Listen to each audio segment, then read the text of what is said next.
righty, we're going to call this meeting to order, please. Can I get a roll call? Yes, ma'am. Commissioner Goldwire, Here. Commissioner Neesmith, Present. Commissioner Messersmith, Present. Commissioner O'Keefe, Present. Commissioner Minor, Present. Commissioner Richardson, Commissioner Williams-Cox, I'm here also. Commissioner Maddox. I think that's everyone. Thank you. Thank you, Mr. Williams. Do we have any agenda modifications, Brad?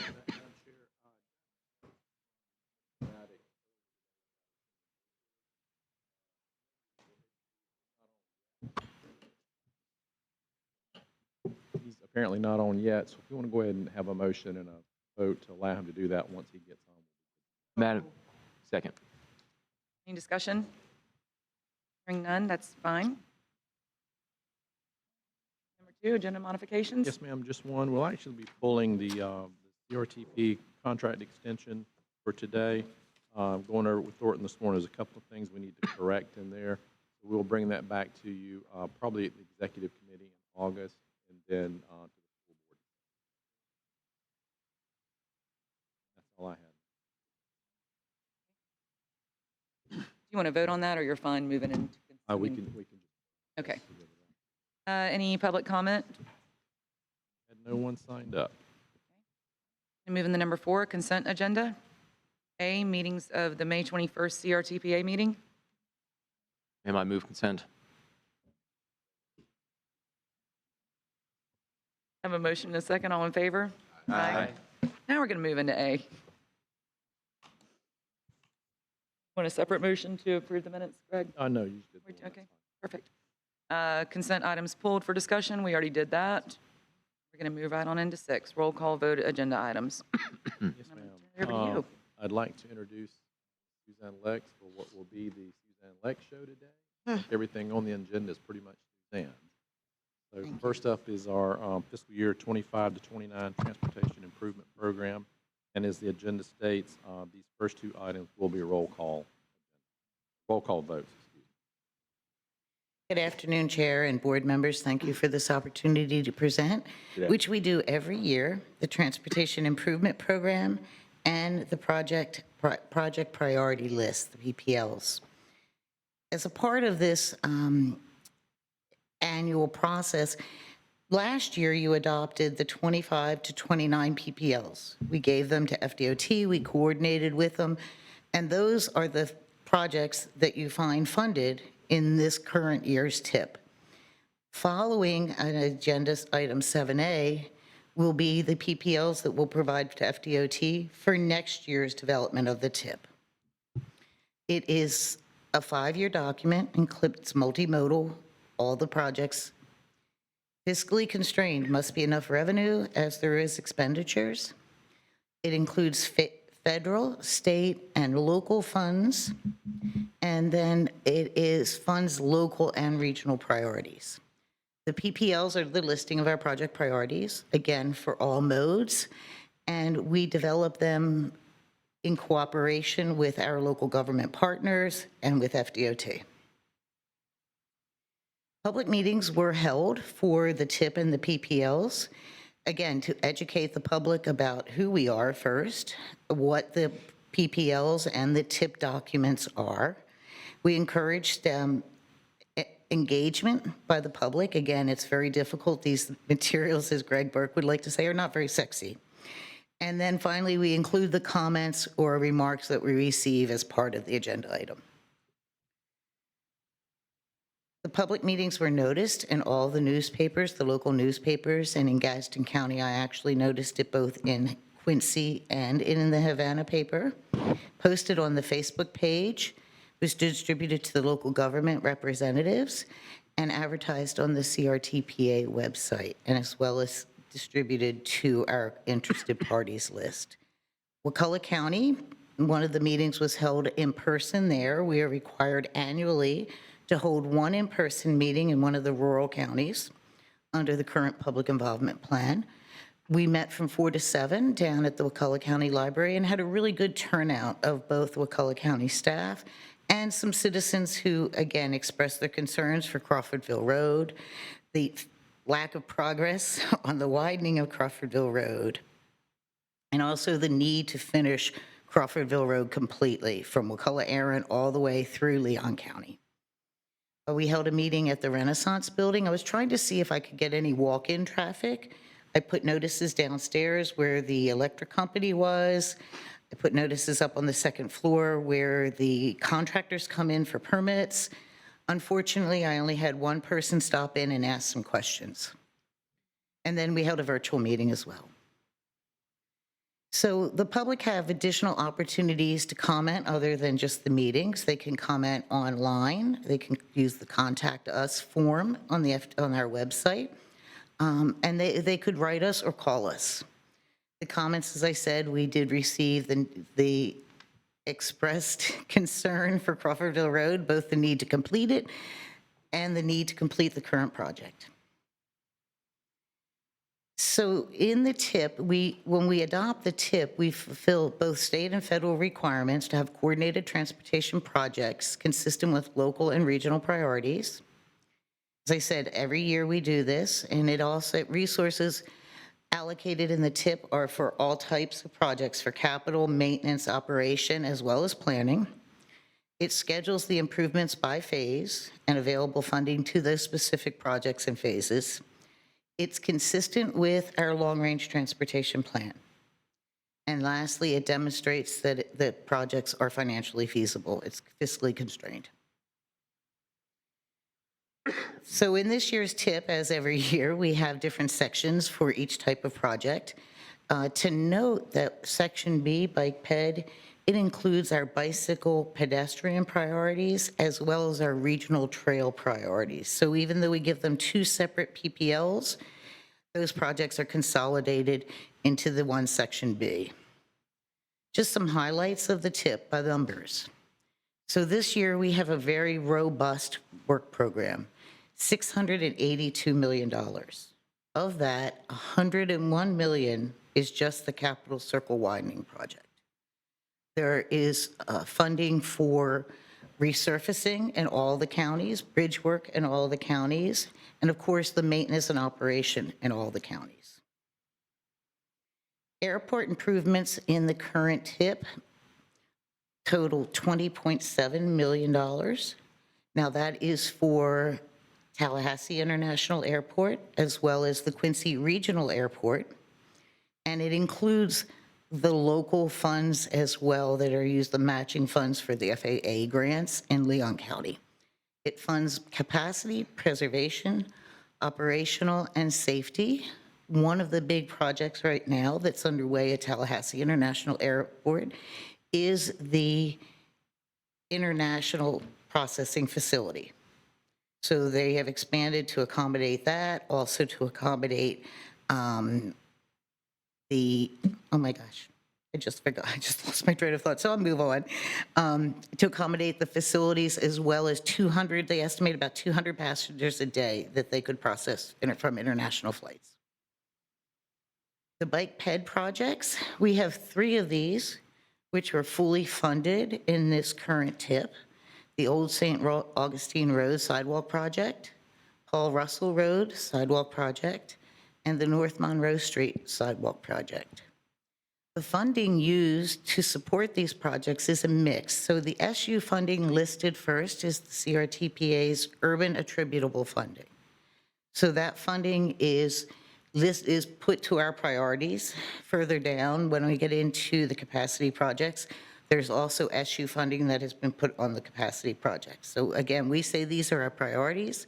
FDOT takes those discretionary urban funds and applies them to our priorities, as well as TA funding. We have over $800,000 in TA funding, which exceeds our allocation. Safe routes to school, we have $2 million in safe routes to school funding, which is a lot of money for safe routes. Typically, these projects, they cobble funds together. So the locals will contribute money, the state contributes money, or the feds, and then there's $4.7 million for the remaining funds. And Sun Trails, the 11.5 million is for the US 90 design in Leon County. MLK Shared Use Path is a TA project that's fully funded in this work program as well.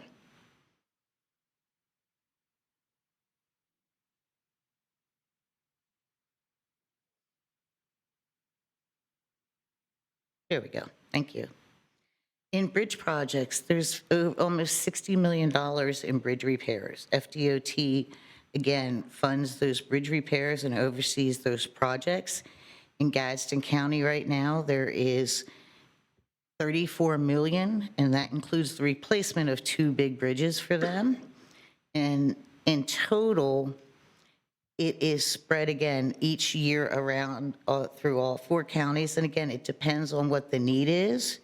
In Jefferson County, there's $3 million almost. In Leon, you see 33 million. In Wakulla County, 8.5 million. At capacity projects, this is a big win for us. So we know moving Florida forward, the governor funded Capital Circle, the governor and the legislature funded Capital Circle Southwest from Crawfordville to Spring Hill Road, the last segment. There's also local funds that will be put on that project for the additional amenities of the bike path and landscaping areas. Wakulla County, Crawfordville Road, I mentioned before the CRTPA's SU funding. That 6.1 million you see is the CRTPA's discretionary funding that's used for the acquisition of right-of-way for Crawfordville Road. That's in the 2 Leon County segments. And then the Wani extension is in there as well. And even though this is local funds, it is a project of regional significance. So it needs to be included, in addition to the fact there's a SIB loan involved, and there's some TRIP funding from the state that's contributing to the Wani Boulevard extension. Total of $157 million total. For transit, there's over $50 million in funding for transit for the 4 county area, in addition to also the commuter assistance program that's housed with the Appalachia Regional Planning Council.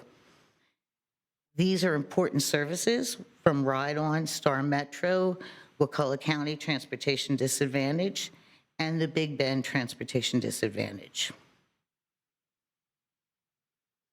Resurfacing is the majority of the money in the work program, $304 million. Of that, 25%, $78 million, is just for I-10, 3 projects on I-10. So we take the remainder of that money, and it's spread throughout all the counties. There is an enormous amount of resurfacing projects within this region. On US 90, in Quincy, there's 2 projects. Fairbanks Ferry, a local road, that also is funded at Phase 2 for completion of construction. Jefferson County, US 27, State Road 59, Gamble Road, and the Boston Highway, all funded for construction. Leon County, the Pensacola Street resurfacing project also includes some safety improvements that were identified as part of a safety audit that was done. The Thomasville Road project, this one's from 9th Avenue to Live Oak. There's another project in there. We just amended the tip to include it, and that is going to be from Timberlake Road north to the Georgia County line. And then Stadium Drive is also for resurfacing. In Wakulla County, US 319, Whidden Lake Road, and that's a scrap project. And then Old Shell Point Road, 1.2 million for the resurfacing of that. Here's how it plays by the numbers, and forgive me, I meant to put what the other was. So the other would be the operations, the maintenance, the planning, and it also would include those capital outlay projects funded by FDOT for both their facility as well as for central office. That's the 67.85 you see there. As I said, a very robust work program. And with that, any comments or questions? We're requesting the board approve by roll call vote, resolution number 2024-066A, adopting the 25 to 29 tip. Thank you. Do we have any questions?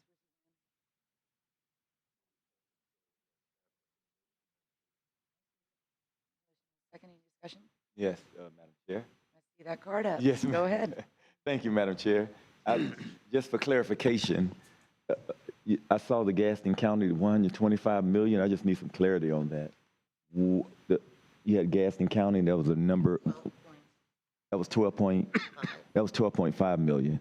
And do you know what roads, what particular roads are? The total amount Yeah. for Jackson County? Yes, That is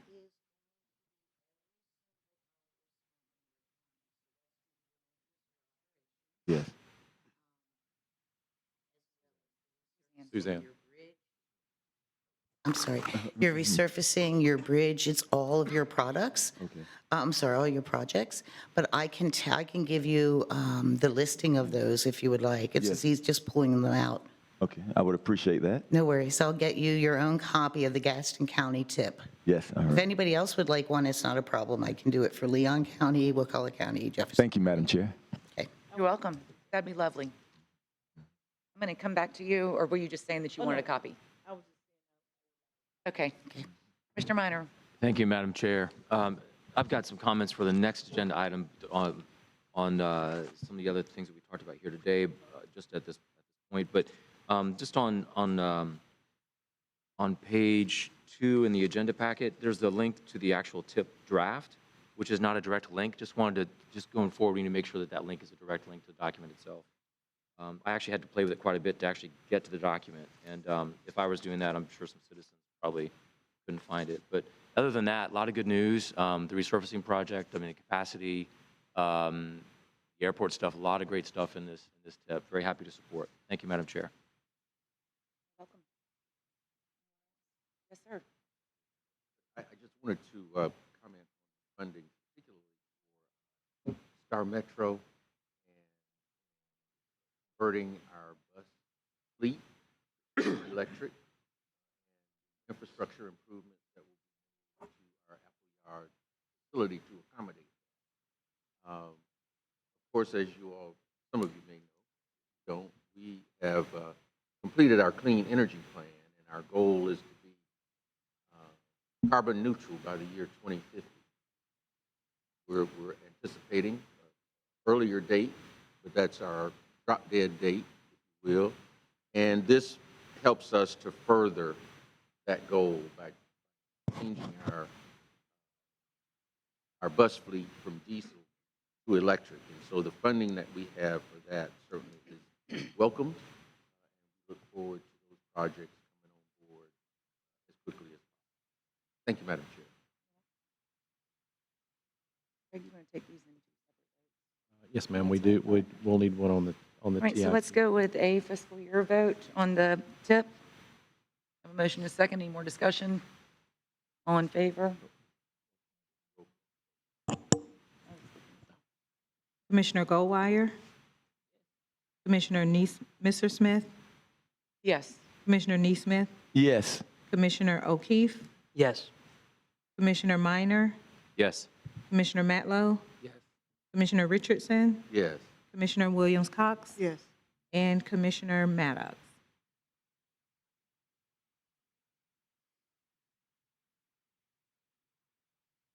Commissioner Maddox, can you hear? Maybe he's not there. The motion unanimously passes.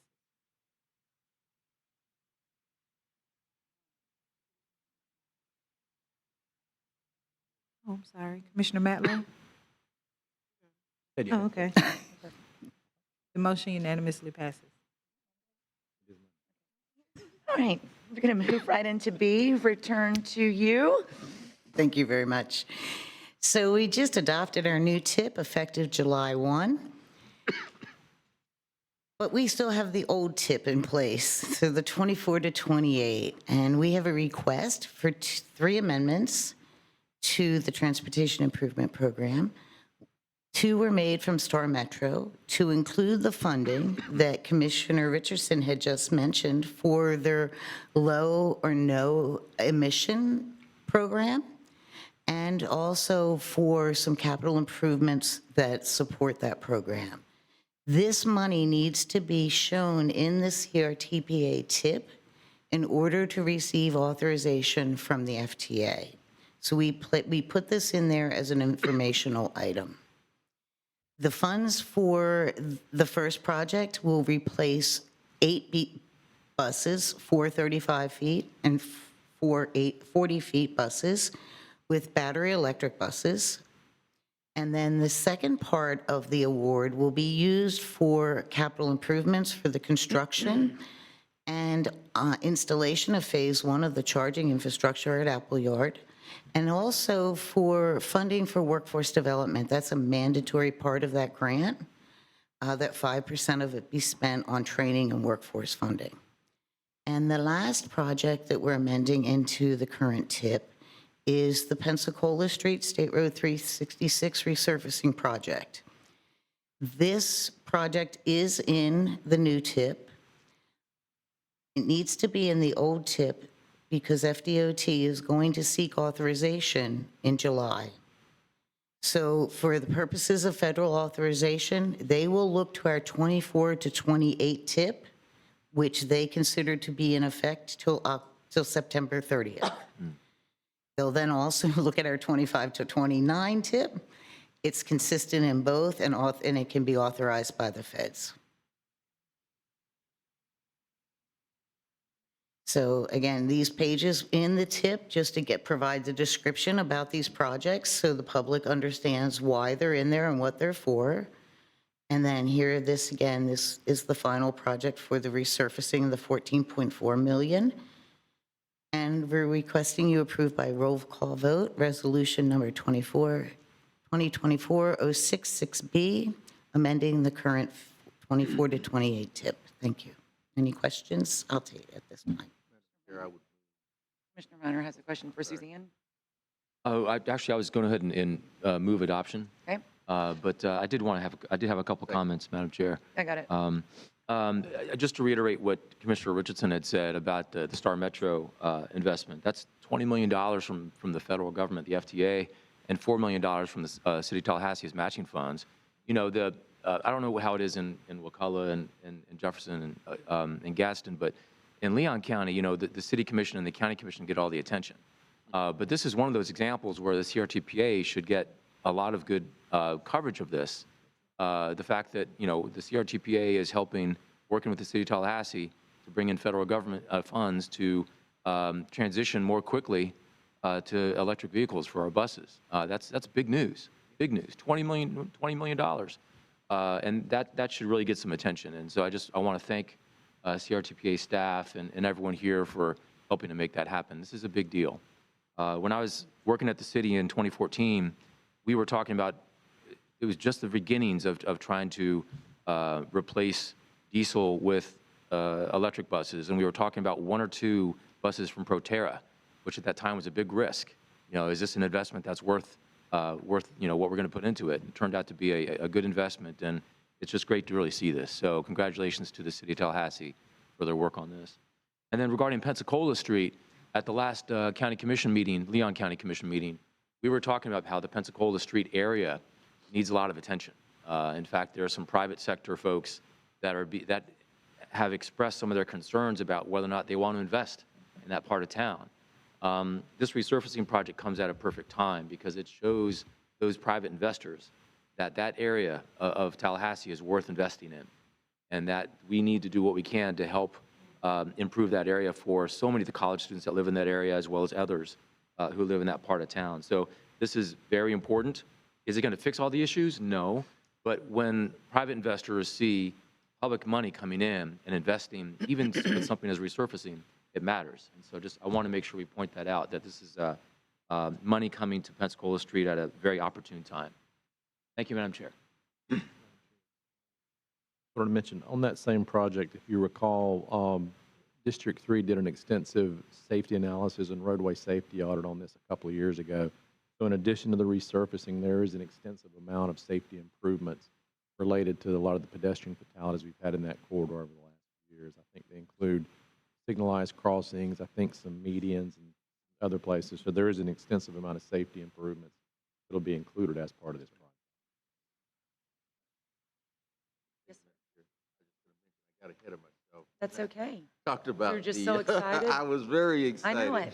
And I was looking at the funding for our metro as we were taking up the That's okay. tip itself. But just again, to say how excited I am, we are continuing to move forward. You all may know that our fleet at FSU is electric, and we've been partnering with them on that. And here we are just making another tremendous step forward in our efforts to reduce our carbon emissions, alleviate the impact that we're having on our environment. I'm convinced that this heat that we're experiencing, the flooding in South Florida, is all a result of the negative impact that we are having on our environment. I'm proud to show that we are a leader in addressing that issue here in Tallahassee.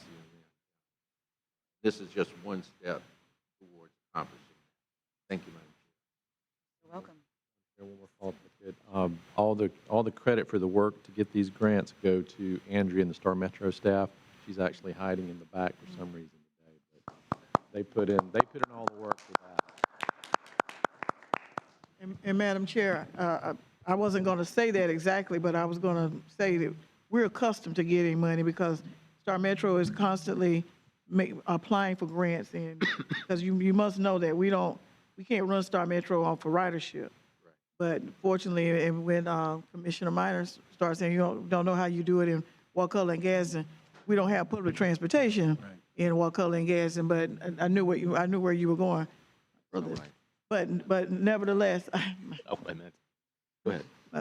I wanted to point to the safety features that Greg mentioned on Pensacola Street. I think that needs to be megaphoned very loudly because of the recent pedestrian accidents and fatalities that have occurred on that stretch. And I think the public needs to know that this will include some of those safety features. We've been getting a number of emails about doing something there, and I think that people may think that we're not doing anything, but it takes time and work is being done, and this is just another example of how collaboration and partnerships make this happen. And so thank you to all of our partners who are going to be working to get these safety features along with the resurfacing or what have you done there. That bridge has caused me some pause from time to time because it's so narrow when you go by there, and it's so old. So hopefully it will, with those safety features, that area will maybe widen or be a little bit more safer, but especially down the Pensacola Street corridor, make it safer for pedestrians. Thank you, Madam Nope. Have a motion second. I know this is a roll call vote. Commissioner Goldwire, Commissioner Messersmith, Yes.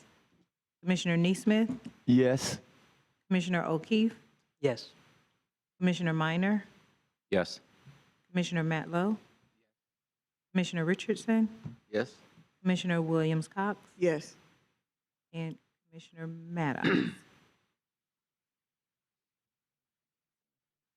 All righty, the motion unanimously passes.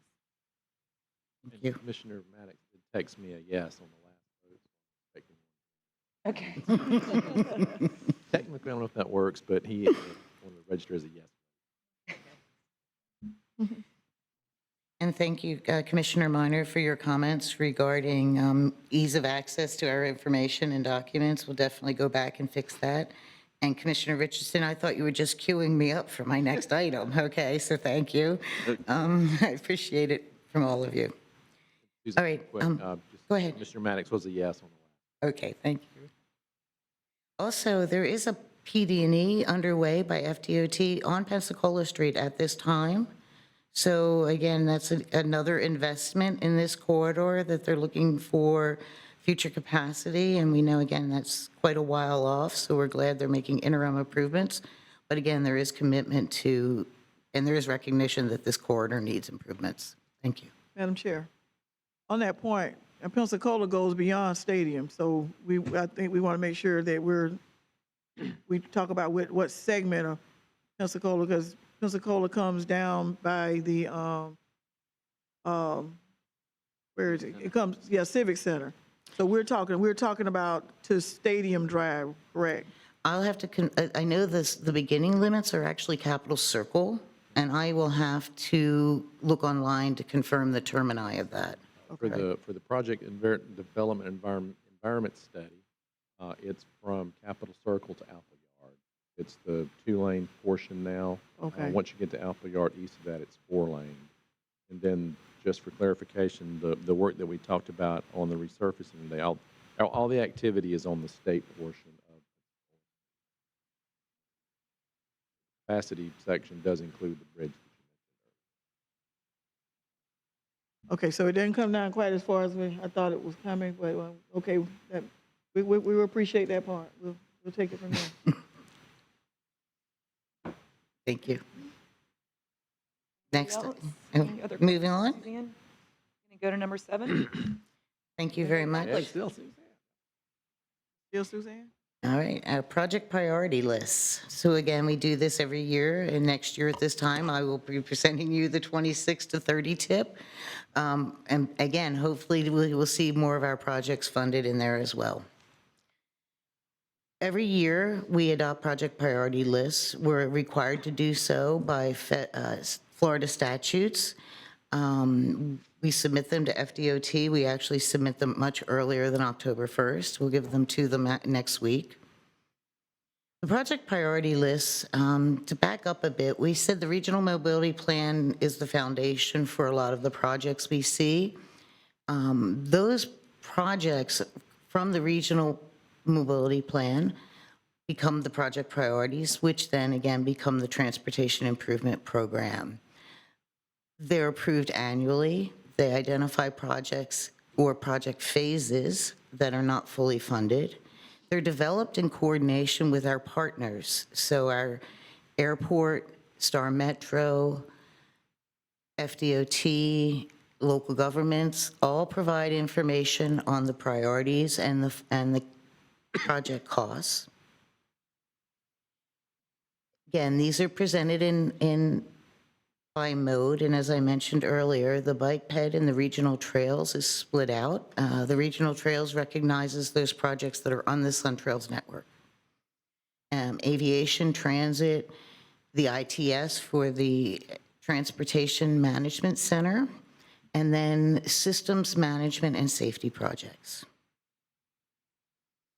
These projects are identified, as I said before, the 2045 mobility plan, but also they can come from the CRTPA's recently adopted congestion management plan, Star Metro's transit development plan, Tallahassee International's airport master plan, and then the ITS master plan. So those all serve to inform the project priority lists. There's also a competitive project search for our transportation alternatives program, and we see 2 of those projects are fully funded in this current TIP. As I mentioned, they're done by phases and types. So, again, we define them by the phases here and then the types of projects. I know you can't really see this, but I did include just to point out, and really the highlights of this list, even though you can't see it, is that number 2 is off the list. Capitol Circle Southwest has been there for at least a decade. Excuse me. At least a decade. And now the Crawfordville Road, widening from Wakulla Aaron to East Ivan, is now the number 2 priority. And that has moved up in the past 7 years, I would say by at least 5 or 6 rankings. So we're really, really happy to have that project. Again, Orange Avenue, number 3 priority, and then Crawfordville Road, our number 4 priority. We will be focusing on those 4 priorities for the next decade, unfortunately. Okay, it'll be quite a bit of time, but again, we keep putting money towards it. They keep putting design money towards it, and we need to just keep pushing that this project get funded and completed, just like Capital Circle did. It's an important project, particularly for hurricane evacuation, as well as just economy and tourism in Wakulla County. How long did it take for Capital Circle? Just like Capital It's- Circle, that was a long time too. Say, Greg Burke maybe has, or Jack, better history on when that started. A long time ago. Okay, yeah. All right. Everybody was terrible.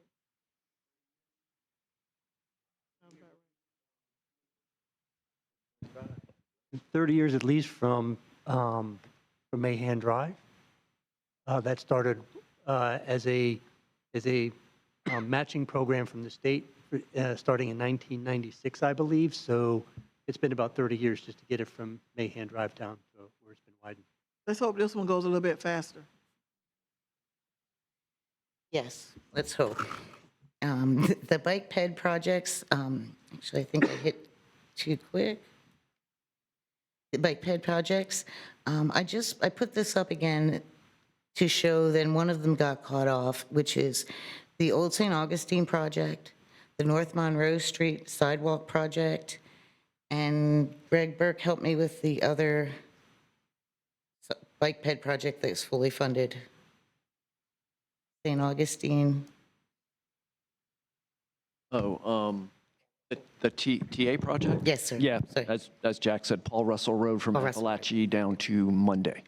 Thank you. Yes, that was another TA project that was fully funded, but it was not funded with TA funds, by the way. It was the other funding went to it. Those three projects came off the list, and therefore, the other projects move up in ranking. We did add a new project number 3, which is the Wakulla Springs Trail Extension, and that's the piece going up from 267 going west up towards Spring Hill Road. That is not on the regional trails priority list. So at this time, we have put it on the bike ped list until it makes it to the Sun Trails map, and then it will move over. And as I said, then here's the regional trails list. I'm not going to go into a lot of detail here. I just wanted to note that we collaborated with Blueprint, and we refined those limits and projects that are listed on number 3. There's 4 different segments for the trails in Leon County.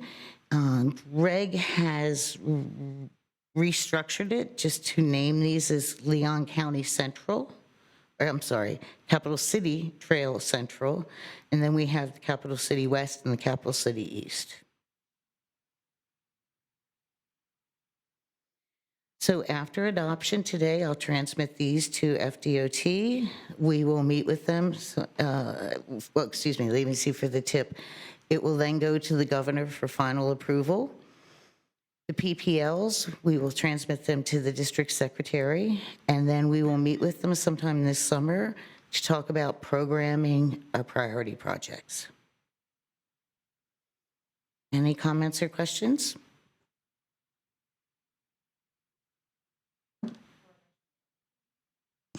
Excuse me? Move adoption of Oh, no, whenever we get to discussion, Madam Chair. staff recommendation. All right, thank you, Madam Chair.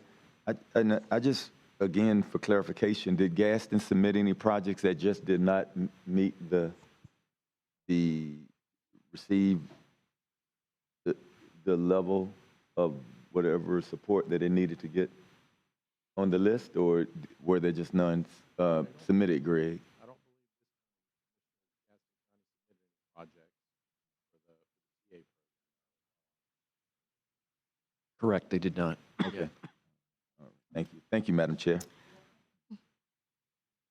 If I may say, though, Gadsden County is finishing up some projects from some Safe Routes to School projects. So I think FDOT wanted them to kind of finish those lap projects before they wanted to put anything else in queue. Thank you.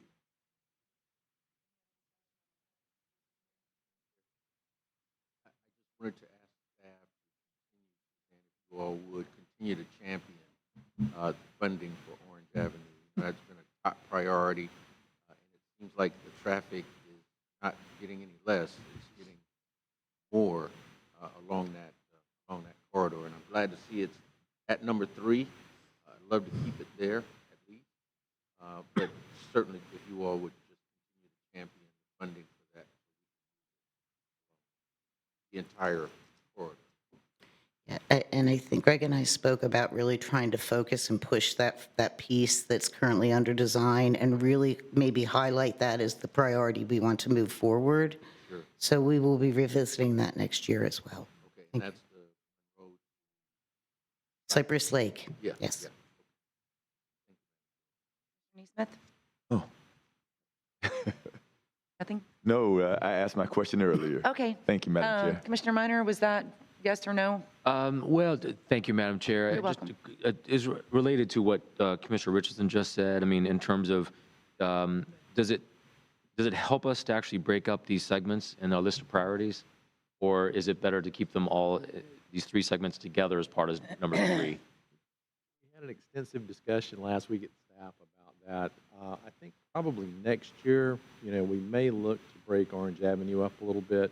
When you look at the way the list is laid out, the top 2 are really capacity improvements, and more so, really in the first one there, the true capacity needs are between, I believe it's Wanish Way and Cypress. East of Wanish Way is more of a reconstruction, adding some medians and making it more safe for pedestrians and cyclists. The last section is more so just a reconstruction.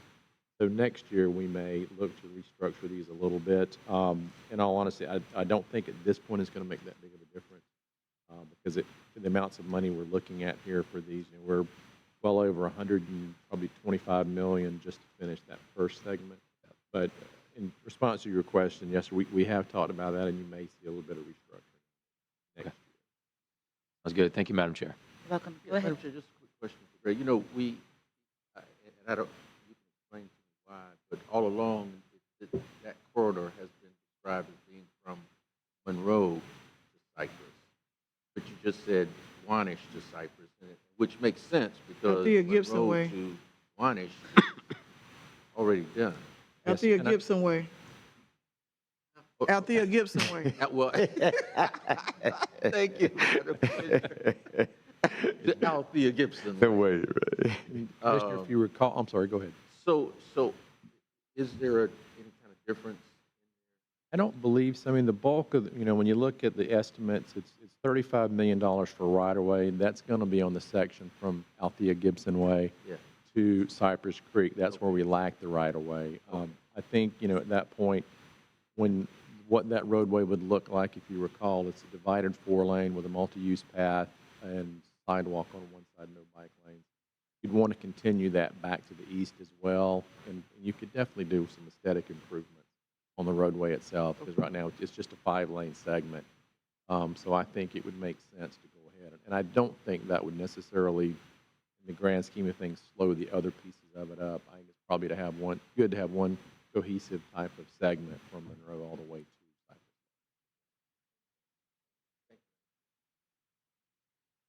Thank you, Madam Chair. I was going to let it go, but Commissioner Neesmith, even though Gadsden didn't submit anything, and even though it sounds like somebody has advised them they need to finish some other stuff up, Yes. given that there's like a 30-year head start, I would always have something on the list anyway, because you never know when you'll get that opportunity again. So I wouldn't miss an opportunity, because while you're working on finishing something else, there's always should be something in the queue. Yes. If it's necessary, that's coming, because as you can see, it takes a lot of years to get to these projects, and if you don't, shut mouths don't get fed. Right. So if you don't ever get on the list, Yes. then if you're not not at the table, That's right. Yes.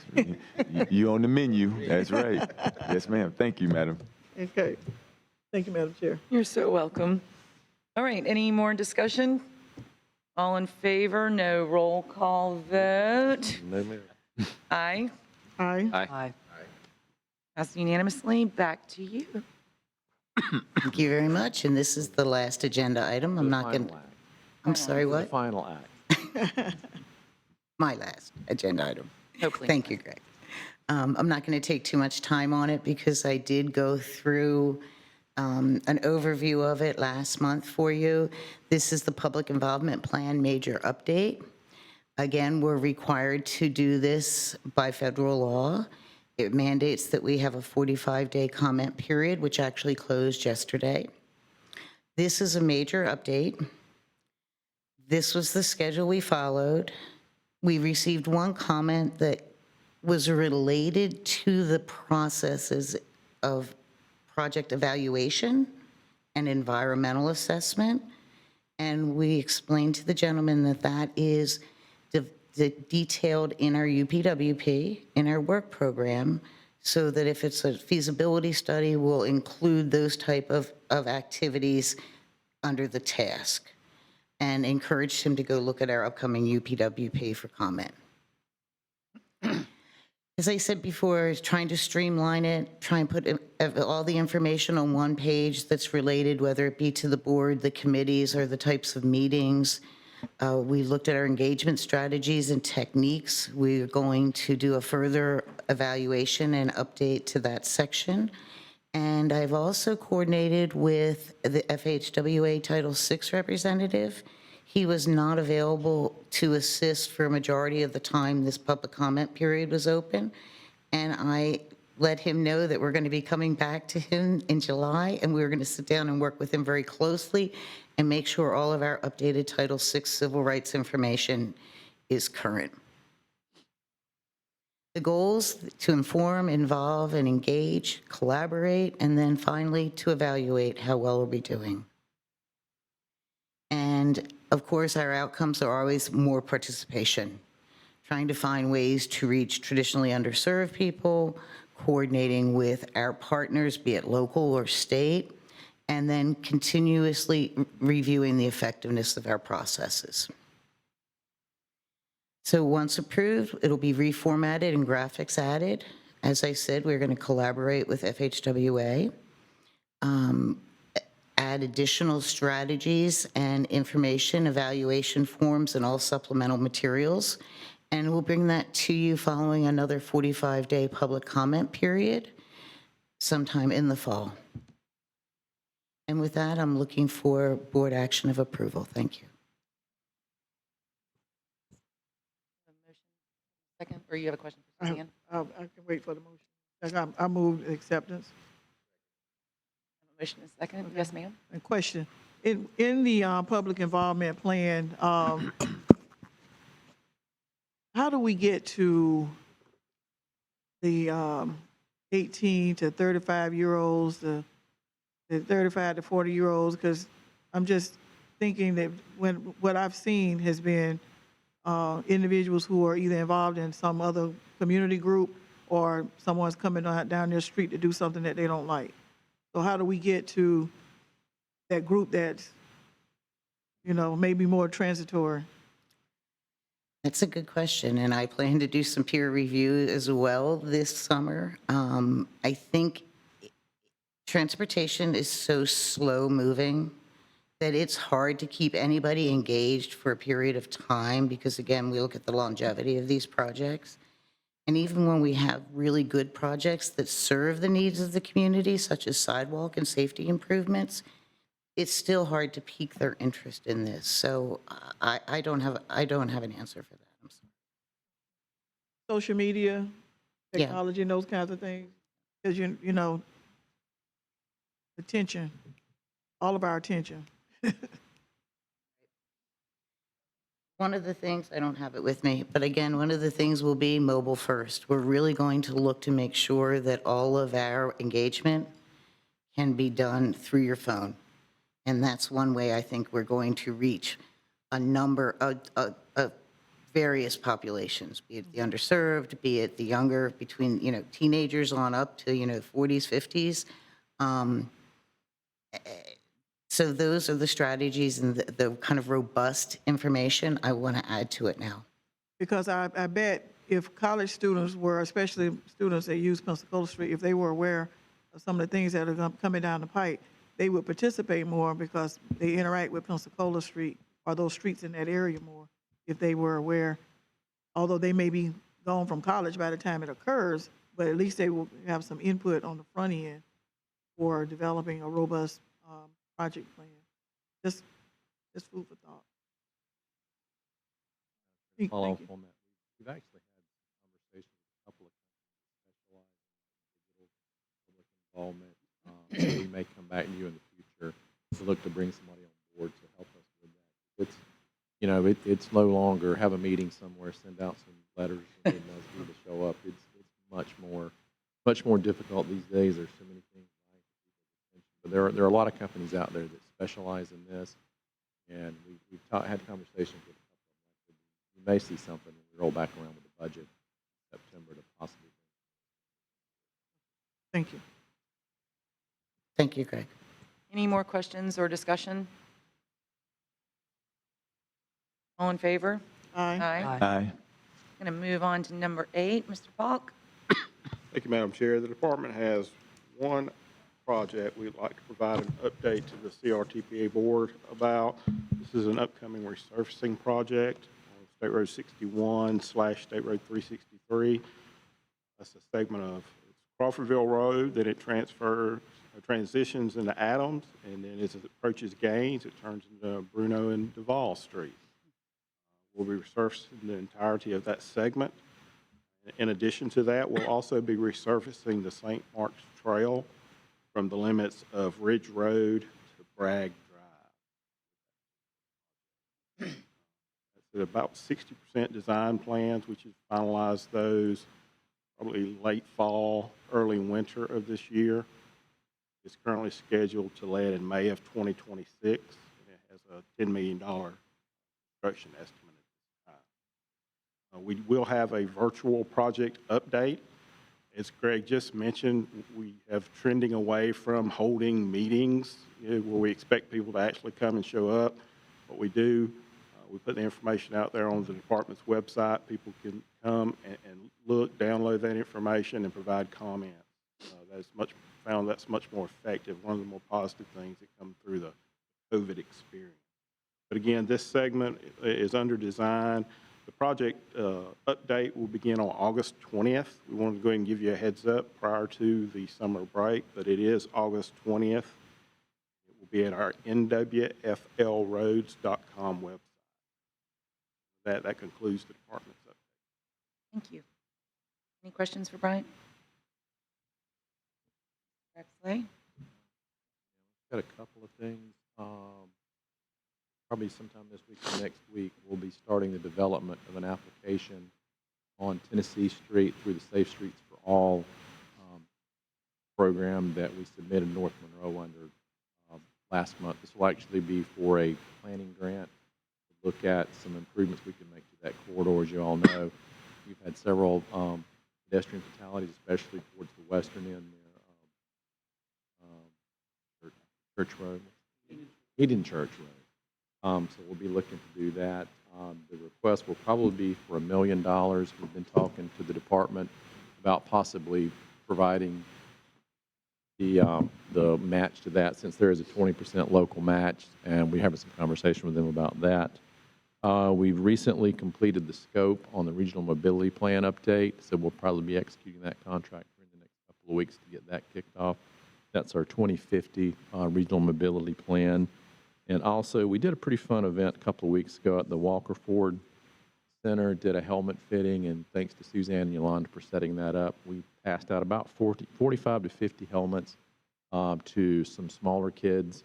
We've done quite a few of these for adults, but I found after about the 4th or 5th kindergartner, it kills my knees to try to fit a 5 or 6-year-old with a bike helmet. So we need to work on some procedures as far as fitting people that are shorter than we are. But it was a very successful event. We had a good time. It was interesting. They ask a lot of questions when you're trying to put a helmet. It was a lot of fun. That's all. We have another helmet training. You should. Coming up on the first Suzanne. Friday from 10 to 12. Suzanne, Mike. Oh, I'm sorry. We have a helmet fitted training coming up on Friday from 10 to 12 at the Renaissance Center. I know some of the people from the Appalachia Regional Planning Council have signed up. FSU Sustainability Department, they also are attending, and I'm going to see if we can't use the new director there to try and engage some of the students and bring them on board. Maybe if anybody would be interested also in being a member of the CMAC. So we've got that coordination piece going on. And I'll send out another email. I still have plenty of seats if anybody would be interested in attending. Thank you. Moving on to 10, CRTPA information. Just our next meeting is September 16th. We will be having an executive committee meeting sometime in August. That's when we look at the audit. That's actually almost complete. And good news, all the money's in place, nothing's missing. But we got the draft final report for that last week. We'll be done well before our June 30th deadline this year, which I'm extremely happy. That'll be 5 or 6 in a row we've gotten submitted on time. So we're extremely proud of that.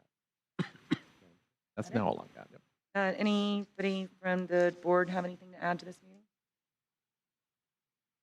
Yes?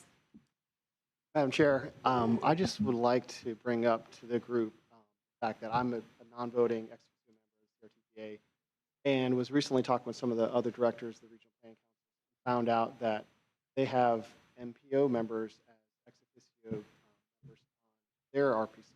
So I emailed Greg last week and said, we had talked about this 5, 6, 7 years ago when he invited me to serve on this board. That I'd like to do the same, but the statute doesn't allow that. Well, I was wrong.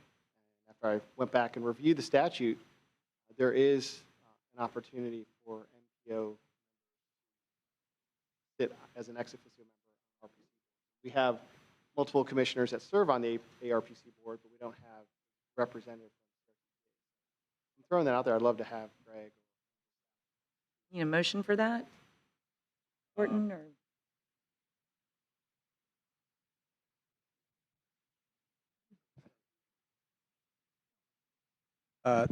Chair, I think you would need a motion. It's a new item. It's not agended.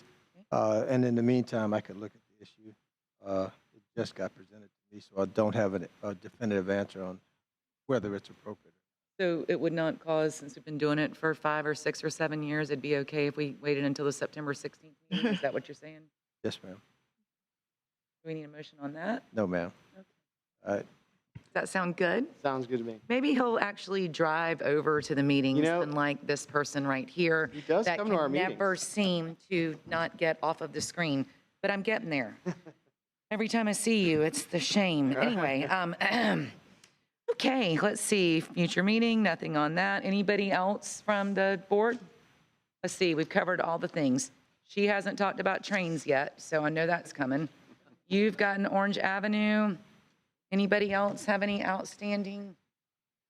Want to hit it one time, or you good? I wasn't going to hit it. Okay, I but, have 2 minutes, so you got I was going to say that I saw the last county commission meeting, and I know that Commissioner Minor made a little trip over to Mobile regarding trains, and so I didn't know if he wanted to share his experience or share what he shared at the county commission meeting about.